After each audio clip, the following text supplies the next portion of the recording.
சின்ன பசங்க ஒல்லியாக எடை கூடாமல் இருக்கிறதுக்கு பல காரணங்கள் இருக்குது. குடல் புழுக்கள், சத்து குறைபாடு, ஹார்மோனல் ப்ராப்ளம், இந்த மாதிரி பல காரணங்கள் இருக்குது.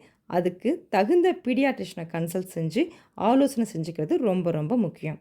ஆனால் பல குழந்தைங்க சரியான உணவு முறை இல்லாமல் எடை குறைந்தும் காணப்படுறாங்க.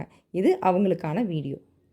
நம்பர் 1, கார்போஹைட்ரேட், அதாவது மாவுச்சத்து அதிக உள்ள உணவுகளை கொடுக்கணும். அரிசி, உருளைக்கிழங்கு, சர்க்கரை வள்ளிக்கிழங்கு.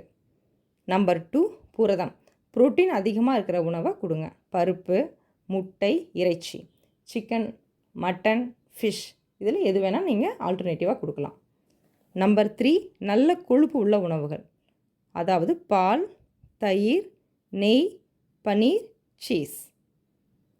நம்பர் 4, அதிக கேலரிஸ் இருக்கிற ஸ்நாக் கொடுக்கலாம். என்னென்ன கொடுக்கலாம்? Dry fruits and nuts.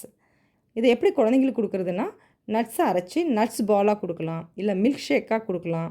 இதை அரைச்சி சப்பாத்தியில் ஸ்ப்ரெட் பண்ணியும் கொடுக்கலாம். நம்பர் 5, பழங்கள். பழங்களில் வாழைப்பழமும் மாம்பழமும் கேலரிஸ் அதிகம். இது வெயிட் கெயினுக்கு ரொம்ப ஹெல்ப்ஃபுல்லாக இருக்கும். இதை ஸ்மூதியாவோ மில்க் ஷேக்காகவும் பண்ணி கொடுக்கலாம். முக்கியமாக என்னென்ன அவாய்ட் பண்ணணும் அப்படின்னு பார்த்தோம்னா, சாப்பிட்றதுக்கு முன்னாடி ஸ்நாக்ஸ் கொடுக்குறத கண்டிப்பாக தவிர்க்கணும். டின்னில் அடைக்கப்பட்ட உணவுகள், பேக் பண்ண ஃபுட்டு, ஜங்க் ஃபுட்ஸ் எல்லாம் அவாய்ட் பண்ணுங்கள். குழந்தைங்கள நல்லா விளையாட விடுங்க, நல்லா தூங்க விடுங்க, நல்லா தண்ணி குடிக்க கொடுங்க. குழந்தைங்கள எல்லாரோடையும் சேர்ந்து உணவை ரசித்து சாப்பிட விடுங்க. இந்த வீடியோ உங்களுக்கு ரொம்ப யூஸ்ஃபுல்லாக இருந்திருக்கும்னு நினைக்கிறேன். பிடிச்சிருந்துன்னா லைக் பண்ணுங்கள், ஷேர் பண்ணுங்கள், சப்ஸ்கிரைப் பண்ணுங்கள்.